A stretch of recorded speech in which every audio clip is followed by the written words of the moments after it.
So when I was around 13 years old, I started middle school, and with that I befriended Yunus, because he was in my class.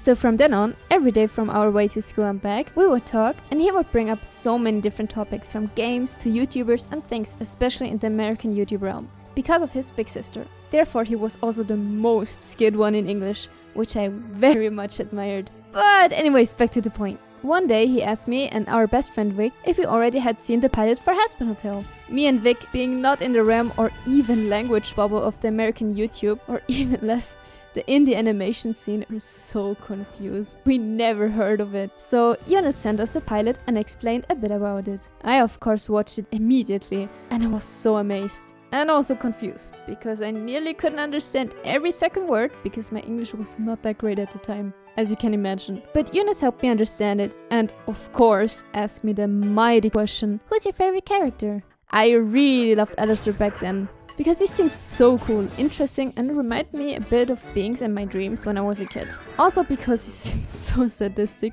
If I wanted to hurt anyone here, I would have done so already.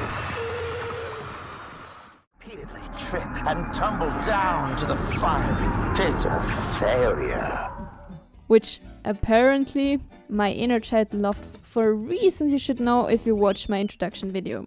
But also this scene. I really loved it. The colors, the music, the vibe, and also I really liked the music in this era and often listened to it, be it with my dad or Yunus. His Spotify age also is 100, because he often listens to music from the 1920s, 1930s and so on. So it was very clear for me that's him. And also apparently to Yunus, almost everyone in the fandom liked him too. But for Yunus, it was Enchiladas, because of his jokes.